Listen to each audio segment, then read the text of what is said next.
I'm glad we stayed in tonight. Me too, it's perfect here. What's going on? What are you looking for? Get out. Get your coat, both of you, out! Tabitha Samuel stood in her own living room with rain already screaming against the windows, and for one full second, she genuinely thought she'd misheard him. Her husband was on the couch. Their couch. The one they'd assembled together 2 Christmases ago, laughing, missing a screw, ordering pizza. And there was a woman on it beside him, Renee, from his firm, barefoot, one leg tucked under her like she'd done it 100 times, and Damien had his arm around her shoulders like Tabitha was the guest, like Tabitha was the one who'd walked into the wrong apartment. Damien, Tabitha's voice came out very quiet. Zoe was warm against her chest in the carrier, 3 months old, just fed, finally drifting. Who is this? Don't make it a thing. He didn't even take his arm off Renee.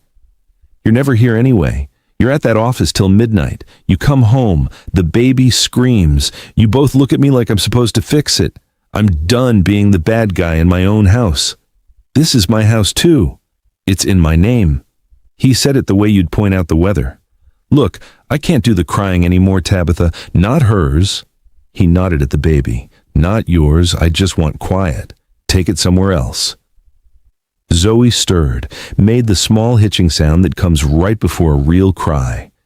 And Damien flinched, like the sound physically hurt him, like his own daughter was a noise complaint. There it is. He stood up. He actually walked over and opened the front door, and the storm came roaring in across the threshold, rain blowing sideways onto the hardwood he'd just told her was his. Go to your mother's. Go to a hotel. Go to that office you love so much. I don't care. Just out tonight. It's storming, Damien. She's 3 months old. Then I'd hurry. Renee didn't say a word. She just pulled out her phone and started scrolling, the way you do when you've decided a thing happening in front of you is not your problem. And Tabitha Samuel, 29 years old, $40 in her checking account, a diaper bag on her shoulder and her whole entire heart strapped to her chest, looked at the man she had married, looked at the woman on her couch, and understood all at once that begging was going to cost her more than leaving. So she didn't beg. She zipped her coat up and over the baby. She picked up the diaper bag, and she walked out into the rain without giving him the one thing he was waiting for, which was tears. The door shut behind her. The lock turned. What this man does not know yet, what Renee scrolling on that couch does not know yet, is that Tabitha Samuel does not work for an accounting firm. She does not work for a law office. She is the personal assistant to one of the most powerful and most dangerous men on the entire eastern seaboard. And in about 7 days, at exactly midnight, that man is going to walk into a dark office and find something that changes the rest of all 3 of their lives. Before we go 1 inch further, tap subscribe and ring that bell. Because what happens in that office at midnight is the kind of story YouTube loves to bury, and I'm not in the mood to let it. Now, let me take you into that storm. Here is the thing nobody tells you about being thrown out in the rain. It's not the dramatic part that gets you. It's the parking lot.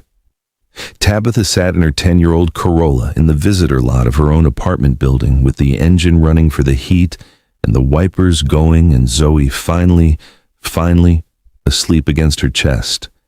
And she did the math. The actual math. Out loud, because the sound of her own voice was the only thing keeping her from coming apart. $41, she whispered. Quarter tank of gas, diapers for maybe 3 days, formula for 2. She had a credit card. It was maxed. She knew exactly why it was maxed and exactly who had maxed it, and that was a thought she could not afford to have right now, in this car, with this baby, in this rain. She thought about her mother for exactly 4 seconds, and then she closed that door, hard the way she'd learned to, because her mother had passed 14 months ago, and the grief was still a live wire she did not touch on purpose. She thought about a hotel, $80 a night, minimum, for the kind that wouldn't frighten her. 2 nights, and she'd be running on fumes and prayer. She thought about Esther, her one real friend at work, and she almost called her. But Esther had 3 kids and a husband and a 2-bedroom, and the shame of showing up on a friend's doorstep at 11 at night with a baby and a story about being put out in a storm was a specific kind of shame Tabitha could not make her hands dial. And then she thought about the office. It had a roof. It had heat that ran all night because the servers needed it. It had a break room with a microwave and a kettle and a couch in the wellness room that locked from the inside. It had a bathroom with a shower, technically, for executives who worked through the night. And it had a key card, her key card, with her name and her photo and her 2 years of perfect attendance on it. One night, she told herself, just to think, just to get her feet under her. She put the car in drive. She did not know, she had no way of knowing, that the decision she made in that parking lot, the small practical decision of a desperate woman with nowhere else to go, was going to put her and her sleeping daughter directly in the path of the one man in the city who could undo every single thing that had been done to her. She just drove through the rain toward the only building that hadn't locked its door on her. Let me tell you who Tabitha worked for, because you need to understand him before he ever sees her. Song Kang ran the building. He ran a lot of things that weren't the building. To the people on Tabitha's floor, he was the chairman of a logistics and investment holding company, a real one, with real shipping contracts and real glass conference rooms. To the people on the floors above Tabitha's, the ones who never came down, he was something else. He was the quiet center of an organization the federal government had spent the better part of a decade trying and failing to photograph. He was 38. He was lean and precise, and he wore his stillness like other men wore cologne. You noticed it the second he entered a room, and it lingered after he left. He did not raise his voice. He had never, in 2 years, raised his voice at Tabitha. He had also never, in 2 years, asked her a single question that wasn't about work. She'd been his personal assistant for 26 months. She knew his coffee. She knew his calendar down to the minute. She knew which 3 people he would take a call from at 3 a.m. and which 200 he would never call back. She knew that his office door was always closed, and that the few times she'd had to knock, she'd held her breath before doing it. What she did not know, what nobody on her floor knew, what maybe 4 people on Earth knew, was why Song Kang's stillness was so total. That's a thing we'll come back to. Hold on to it, because it is the center of this entire story. And right now, neither Tabitha nor the man upstairs knows that a 3-month-old baby is about to walk them both straight into it. For now, all you need to know is this. Song Kang was a man who had built his entire life into a fortress so that he would never have to feel a specific thing again, and he was about to feel it anyway. At midnight, in an archive room, because of a smile. If you're already in this, drop 1 word in the comments. Midnight. Just that. It tells YouTube to push this story to the people who need it tonight, now. Back to Tabitha, and the week nobody noticed. The first night, she barely slept. She sat up in the archive room, not the wellness room, because the wellness room got cleaned at 5 a.m., and the archive room didn't get touched for weeks at a time. It was a long, narrow space full of banker's boxes and a single hard chair and a window that looked out over the city. She pushed 2 boxes together to make a kind of bassinet, lined it with her coat and a clean towel from the gym bag she kept in her desk, and she laid Zoe down in it. Zoe, God bless her, slept 4 hours straight, better than she slept at home. Tabitha sat in the hard chair beside the box bassinet and watched her daughter breathe and did not let herself cry, because crying used energy, and she did not have any to spare. By the 3rd day, she had a system. She came in at 5:40 a.m. before the cleaners, before anyone. She'd shower in the executive bathroom, dress, do her hair, put on the face of a woman who had slept in a bed. She'd hide the diaper bag and the box bassinet behind a row of file cabinets. She'd take Zoe, quiet, watchful Zoe, and tuck her into the carrier under a loose blazer for the elevator rides, and on the floor she'd keep her in the archive room with a baby monitor app open on her phone, slipping back every 90 minutes to feed and change her. When Esther asked why she looked tired, Tabitha said, "Quarterly close. I'm basically living here." And laughed. And Esther laughed. And nobody looked closer, because nobody ever looks closer at the woman who's always fine. That is the quiet tragedy at the center of women like Tabitha. They become so good at carrying things that everyone simply assumes the things aren't heavy. She warmed bottles at 2 a.m. in the break room microwave, jumping at every sound. She rocked Zoe in the dark archive room when the colic hit, singing under her breath, terrified the cleaning crew 2 floors down would somehow hear. She washed cloth diapers in the executive bathroom sink and hung them over the towel bar and took them down before dawn. She ate granola bars from the vending machine and gave her body strength to making milk for her daughter. By day 5, she was running on maybe 3 hours of broken sleep a night and the kind of adrenaline that feels like energy right up until the second it isn't.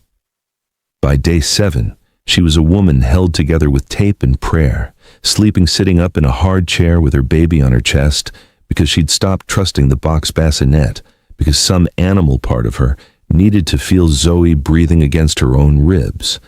And on the 7th night, at 11:52 p.m., the elevator on the executive floor, the private one, the one only one man used, began very quietly to rise. Song Kang was not supposed to be there. He had a 6 a.m. flight to Singapore. He left a signed agreement in his office safe, an original wet ink, the kind that could not be scanned or couriered or trusted to anyone else's hands. And he'd been halfway to the airfield when he realized it was still in the building. So he turned the car around. He told his driver to wait. He took the private elevator up alone, in a black coat over a black suit, intending to be in and out in 90 seconds. The floor was dark, the way it should be at midnight. He keyed open his office, crossed to the safe, retrieved the folder, and was turning to leave when he heard it. A sound he had never once heard in this building in the entire time he'd owned it. A baby, not crying. That was the strange part. It was a small, soft, conversational sound. The babbling a baby makes to itself in the dark when it's awake and content, and waiting for the world to come back. Song Kang stood very still in his dark office and listened, and every instinct he had built over 20 years told him this was wrong. This was a thing that should not be in his building. This was a variable he had not accounted for. And underneath all of those instincts, quieter than all of them, was a feeling he had not let himself have in a very long time. And that feeling stood him up and walked him out of his office and down the dark hall toward the sound before his rational mind could vote on it. He followed it to the archive room. The door was cracked. There was a sliver of city light coming through the window, and in that light he saw his personal assistant, Tabitha Samuel, 26 months of perfect coffee and perfect calendars and a face that was always, always fine. Asleep in a hard chair, not dozing, asleep. The bottomless, defenseless sleep of a person whose body has finally, against her will, simply quit on her. Her head was tipped back at an angle that was going to hurt her in the morning. There were shadows under her eyes so deep they looked like bruises. There was a folded coat over 2 banker's boxes beside her, arranged into something that could only be a bed. And in her lap, held loosely in arms that had gone slack with exhaustion, was a baby, 3 months old, wide awake. A little girl in a yellow onesie with a single sock on, the other one lost somewhere in the boxes. The baby looked up at the tall man in the doorway, and she smiled. Not a startled smile, not a confused one. The whole face, gummy, weightless, total smile a baby gives the one person in the room it has, for reasons no adult will ever understand, decided is safe. She smiled at the most dangerous man on the eastern seaboard, like he was the thing she'd been waiting up for, and Song Kang, who had not held a child in 9 years, who had built an entire empire of stillness, specifically so that he would never have to, felt the fortress he had spent 9 years building take one quiet, catastrophic crack straight down the middle. He crossed the room. He crouched. He held out one finger, the way you do, and the baby grabbed it with the entire ferocious strength of her tiny hand and made a sound of pure delight. He picked her up, carefully, like she was made of something that the world had already proven it would take from him. I need you to do something for me before this next part, because this next part is the heart of the whole thing. Hit that like button right now. It's free, it takes a second, and it tells the algorithm that a story about a thrown-away mother and the man who found her deserves to reach the next person scrolling past. Go on, I'll wait. Now, Tabitha is about to wake up, and her baby is not in her arms. Tabitha woke the way exhausted mothers wake. Not slowly, but all at once, with her body already moving before her brain caught up, because the weight on her chest was gone. The weight was gone. Her arms were empty. "Zoe!" It came out cracked. Then louder, panic flooding in faster than thought. "Zoe!" She was on her feet. The chair clattered backward. Her heart was a fist slamming the inside of her ribs.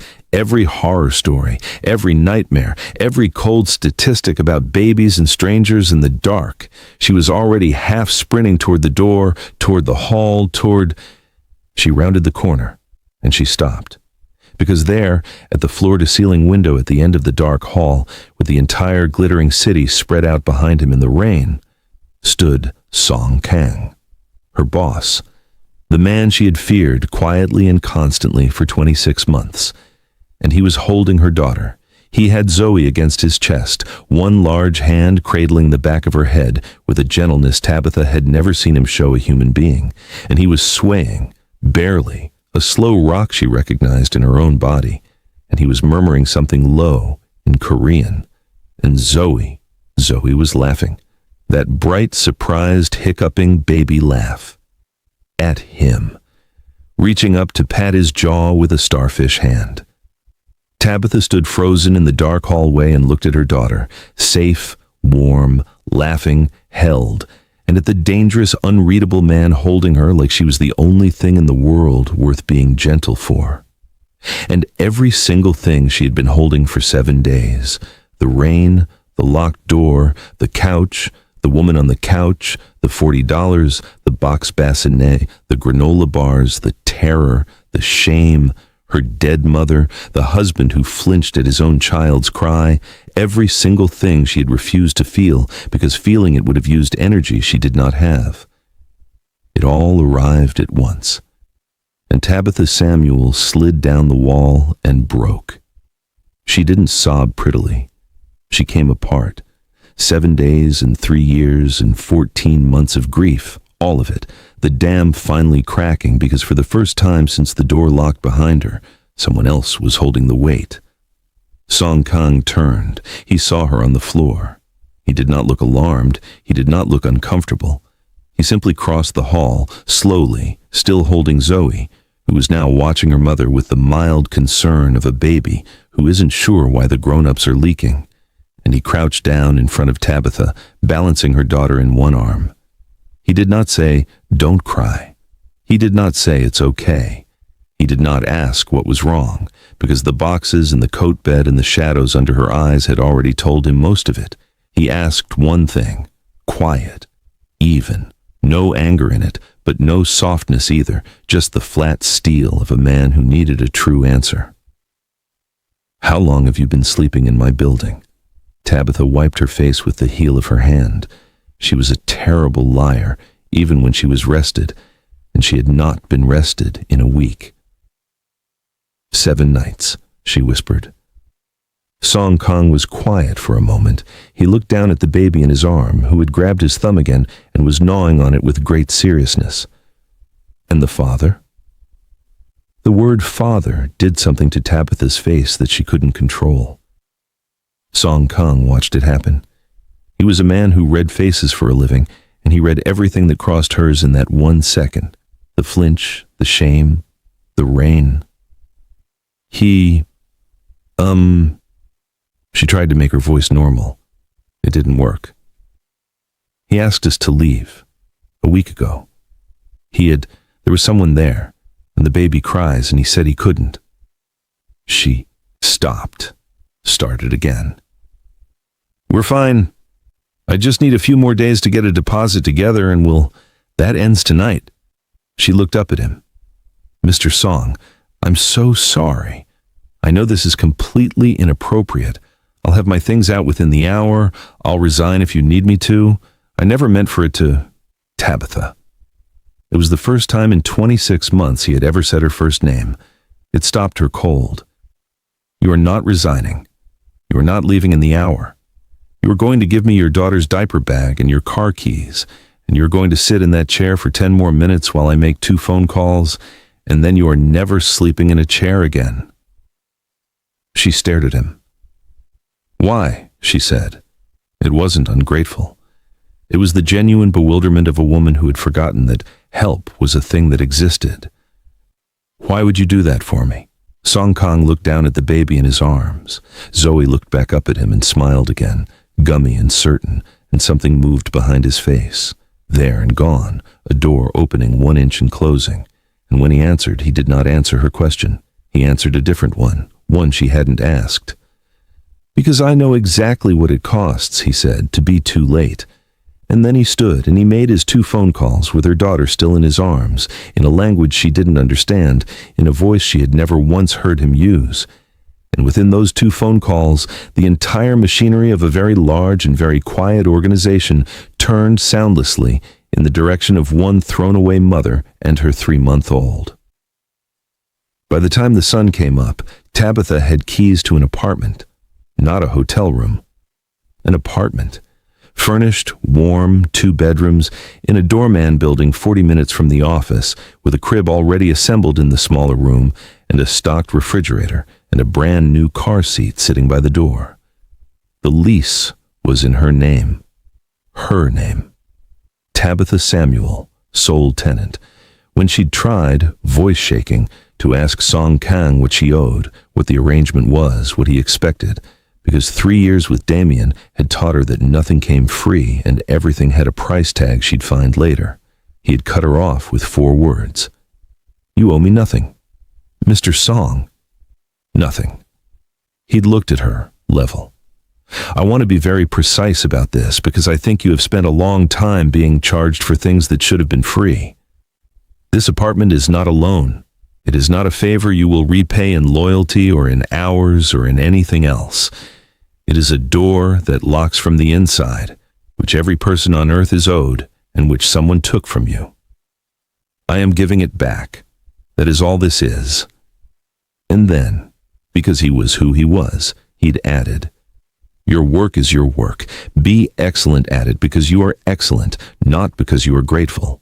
Gratitude is a terrible reason to do anything well. Tabitha had stood in the doorway of that apartment, holding her daughter, looking at the crib and the locked door and the small ordinary miracle of a place that was hers, and she had understood something she would spend the next several weeks slowly absorbing. The man everyone in the building was afraid of had just done the single kindest thing anyone had done for her in years, and he had done it in a way that made sure she would never feel like she owed him for it. That, it turns out, is a rarer thing than money. Far rarer. But here is what Tabitha did not know yet. Here is the part of the story that turns it from a rescue into a reckoning. While she was learning how to sleep in a real bed again, Song Kang had quietly pulled one thread. Just one. He'd had someone look, gently, legally, thoroughly, into exactly why a woman who earned what Tabitha earned had only $41 to her name on the night she was thrown into a storm. And what that one pulled thread unraveled was so much worse than an affair. We're getting to the part where the karma starts, and I promise you it is worth the wait. But do me one favor first. Subscribe if you haven't. Because part 2 of this story, what happens when Song Kang's past walks back through the door, is coming, and you do not want YouTube to hide it from you. Now, what the thread unraveled. Damien Cole had not just been cheating. Cheating, it turned out, was the cheapest thing he'd done. 3 years ago, a week after the wedding, Damien had sat Tabitha down with a stack of paperwork and the patient, loving, slightly condescending voice of a man explaining the world to a woman he decided couldn't understand it. He'd consolidated their finances for efficiency. He'd added himself to her accounts for emergencies. He'd had her sign a power of attorney for taxes. And then, slowly, over 3 years, with the unhurried confidence of a man who believed his wife would never look closely, he had bled her dry. The money Tabitha thought was sitting in a joint savings account for Zoe's future, gone. Moved in increments small enough not to trigger an alert into accounts Tabitha never saw. The credit card she'd assumed she was carelessly maxing out herself, Damien's. He'd put it in her name, run it up on Renee, and let Tabitha believe she was the one who couldn't manage money. He'd spent 3 years quietly convincing a competent, hard-working woman that she was bad with finances, while he stole from her with both hands. But even that was not the worst of it. Because when Song Kang's people followed the money, they didn't just find Renee in the hotel rooms and the drained savings, they found Damien's firm.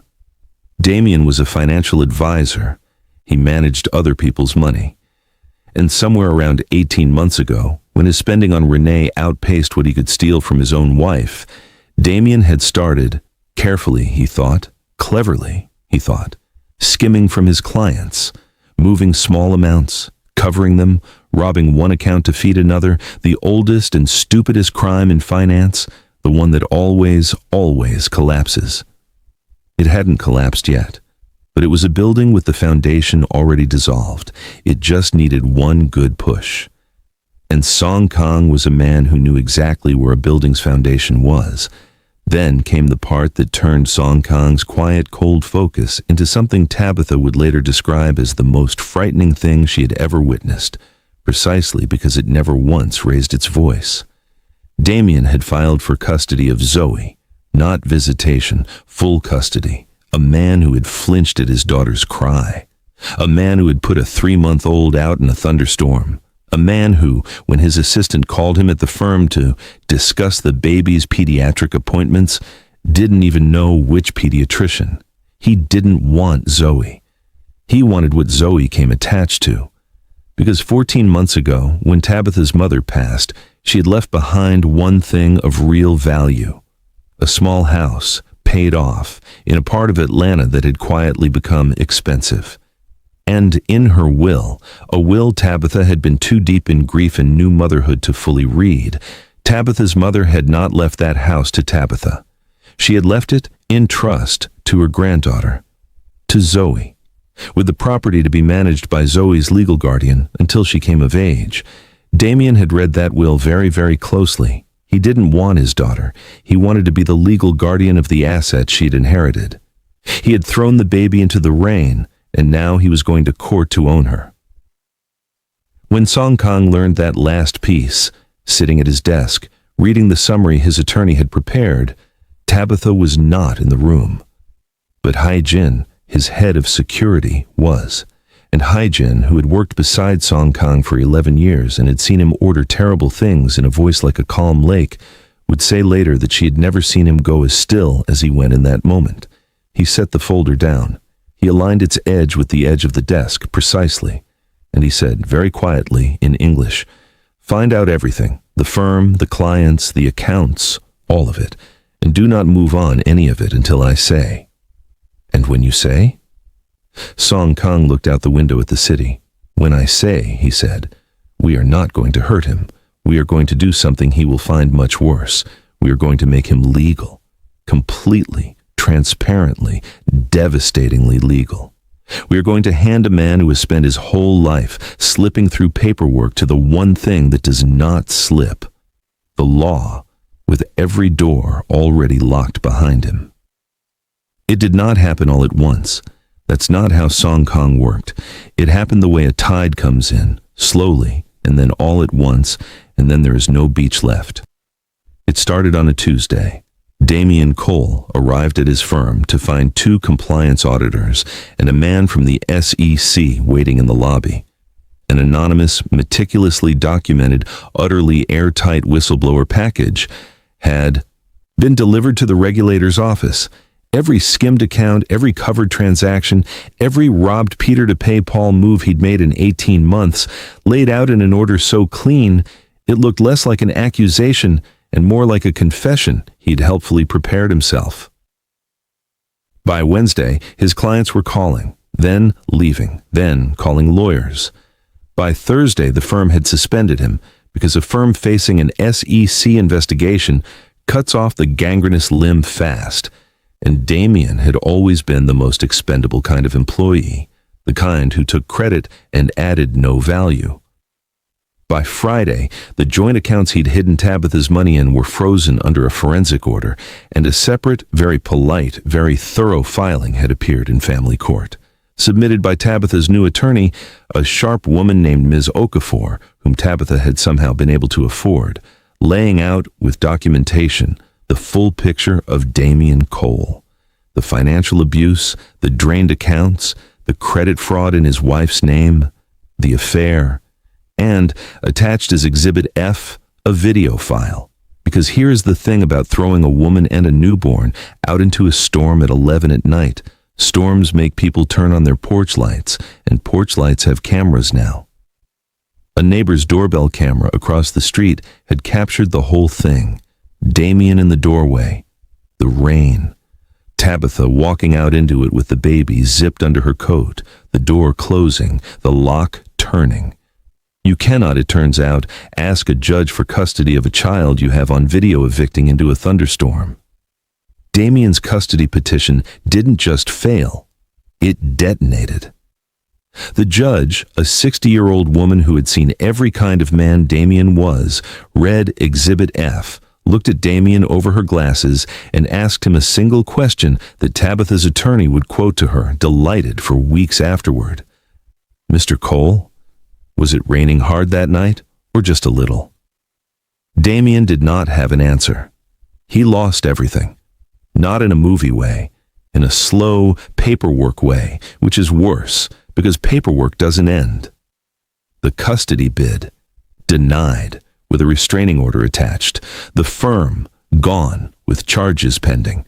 The house in Atlanta, the asset he'd thrown his daughter into the rain to get his hands on, secured in trust for Zoe, where her grandmother had put it, where Damien could never touch it. And Renee? Renee had moved into Tabitha's old apartment 3 days after Tabitha left. She'd hung her own art, she'd rearranged the furniture. She found out Damien was broke, suspended, and facing federal charges on a Sunday morning, and she was gone by Sunday night. And she took the good television, which Tabitha found out about later, and laughed at for a full minute, the first real laugh she'd had in a year. This next moment is the one you came for. So if you're feeling this story, comment one word, karma. Let the algorithm know justice landed, now. It was storming the night it all came down on Damien. The universe has a sense of symmetry sometimes if you wait for it. He had nowhere left to go. The apartment was being repossessed. His mother wasn't answering. His firm had changed the locks on his office and his email. And in a moment of desperation that tells you everything about the kind of man he was, Damien Cole drove across the city, in the rain, to the one door he thought might still open for him out of guilt or habit, or the ghost of 3 years of marriage. He drove to Tabitha's new building. He didn't know how he knew where it was. He'd had her followed, probably, in the early days before everything fell apart. He pulled up outside the doorman building, soaked, unshaven, 3 weeks into the worst month of his life, and he buzzed her unit. And Tabitha, warm, dry, in a real apartment with a locked door and a sleeping baby in a real crib, looked at the little video screen by her door and saw her husband standing in the rain. She did not buzz him up. She came down to the lobby because she wanted to say one thing to him, and she wanted to say it through glass. Damien stood on the other side of the locked lobby door, rain running off him, and when he saw her, he started talking fast, the old charm gone soggy and desperate. "Tabitha? Tabitha, baby, listen, I made mistakes, okay? I know I made mistakes. But they're trying to destroy me out here. They're saying I did things I didn't. I have nowhere to go. It's pouring. Just let me in. Just for tonight, for the baby's sake." For the baby's sake, Tabitha repeated. And she looked at him, really looked, the way he'd never once been worth looking at. She was holding Zoe. The baby was warm and dry and drowsy against her shoulder, and at the sound of the rain she stirred and made a small fussy sound, the exact sound that 3 weeks ago had gotten her thrown into a storm. And Damien, soaking, ruined Damien, flinched at it, even now, even here. The reflex was that deep in him. Tabitha saw the flinch, and she smiled very gently, the way you smile at something you have finally completely stopped being afraid of. It was raining the night you put her out, too, she said through the glass. Was it raining hard that night, Damien? Or just a little? He didn't have an answer that time either. She turned around. She carried her daughter back to the elevator, back up to the warm apartment with the door that locked from the inside, and she did not look back, not once, and she left Damien Cole standing in the rain on the wrong side of a locked door, which was, when you really thought about it, exactly where he had taught her that people who weren't wanted were supposed to stand. 6 weeks later, Tabitha learned the truth about why. She had wondered, in the quiet way you wonder about a gift too large to question out loud, why her? Why a man like Song Kang, who could have solved her problem with a checkbook and a good luck, had instead reached into the machinery of his entire dangerous world and dismantled her enemy thread by thread. Why a man who said maybe 40 words a day had carried her daughter for an hour at midnight and called her by her first name and told her she owed him nothing. She found out by accident. It was a late night at the office, a real one this time, a normal one, with Zoe at home with a sitter and Tabitha staying to finish a filing. Song Kang was in his office with the door open, which was new, because the door had started being open sometimes since the night in the archive room.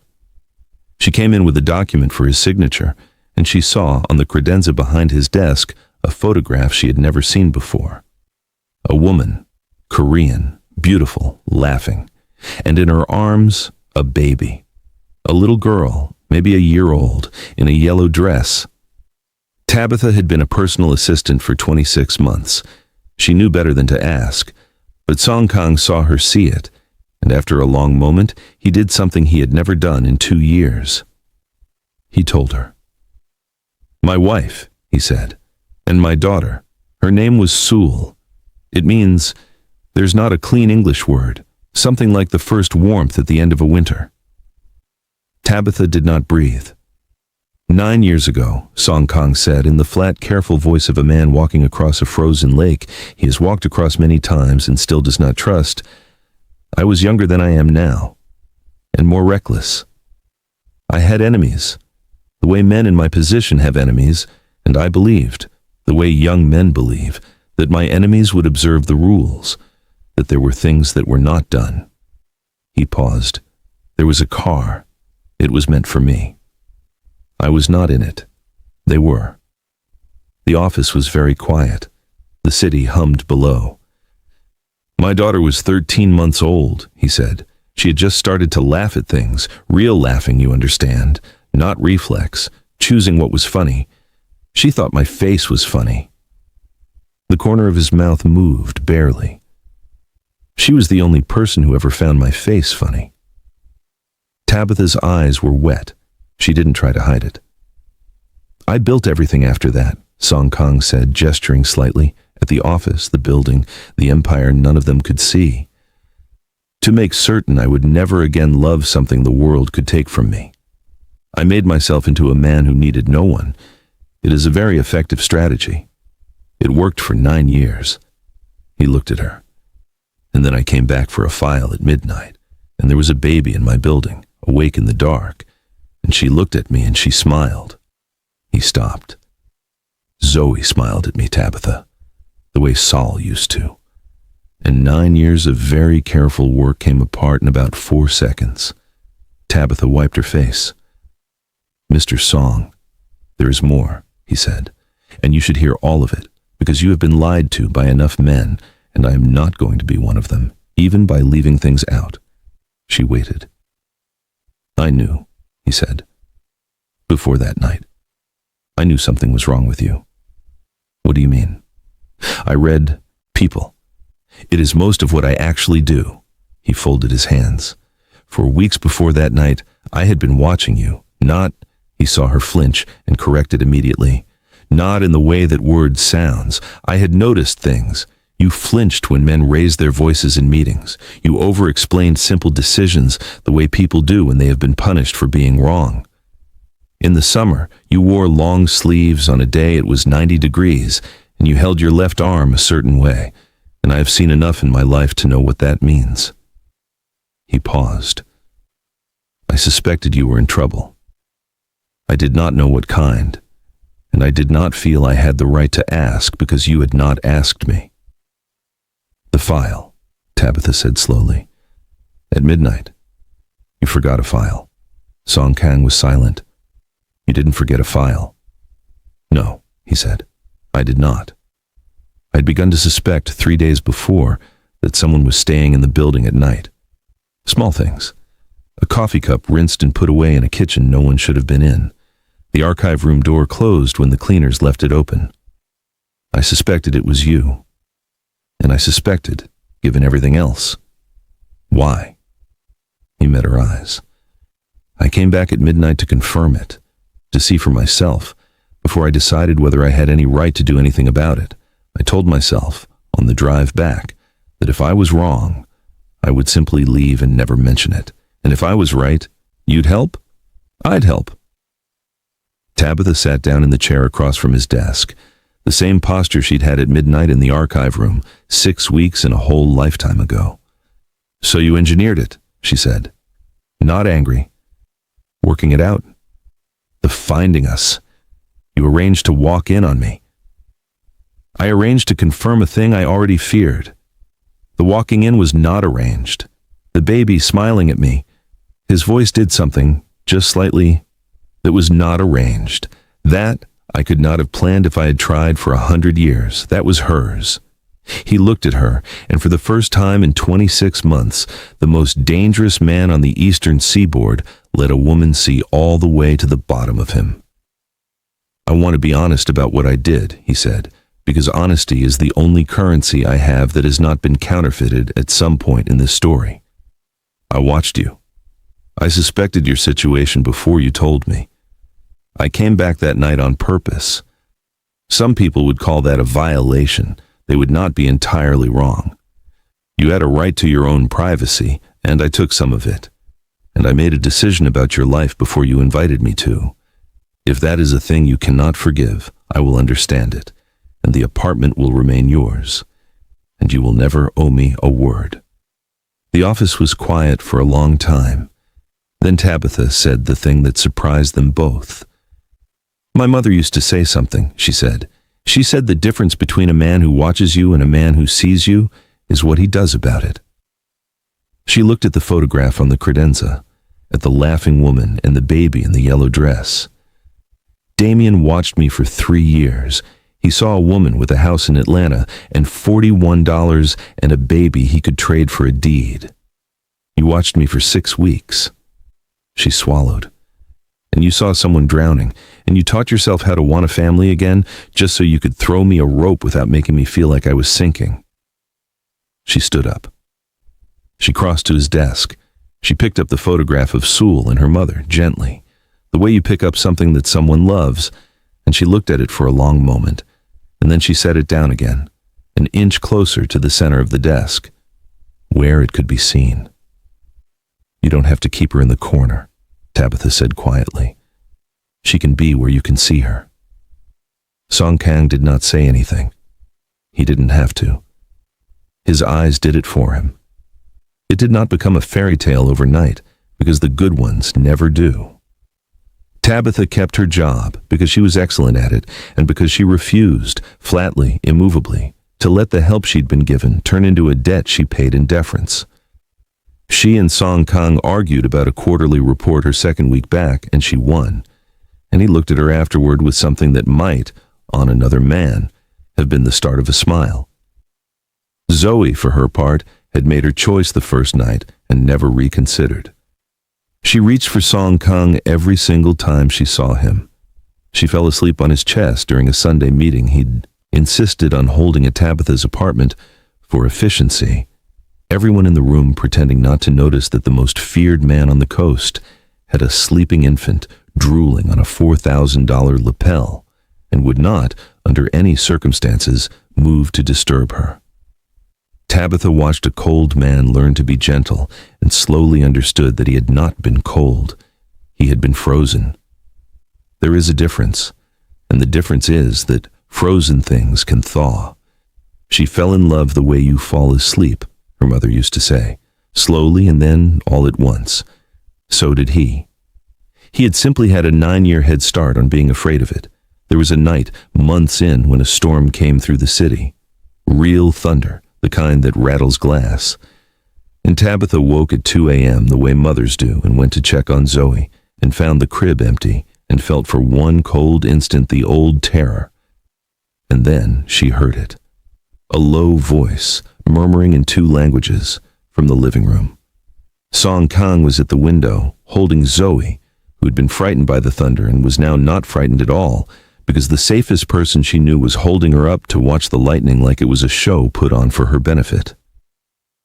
Tabitha stood in the doorway and watched them. The man who had lost a daughter to one kind of storm, holding a daughter the rain had delivered to him through another. She doesn't like the thunder, Song Kang said quietly, not turning around. No, Tabitha said. She gets that from me. I told her a secret about it. He shifted the baby against his shoulder. I told her that in this house, the storm stays outside. That is the rule. Everyone who belongs in here is in here, and the rain does not get a vote. Tabitha crossed the room and stood beside him, and the 3 of them watched the lightning over the city. And outside the glass, the storm did exactly what he'd told the baby it would do. It stayed out. Damien Cole took a plea 8 months later. Securities fraud, wire fraud, 2 counts of grand larceny for what he'd taken from his own wife. 6 years. He served his sentence in a facility that did not, he discovered, care even a little about who his family used to be in Connecticut. His name came off his firm's door the same week, replaced by people who had never heard of him, which is the truest erasure there is.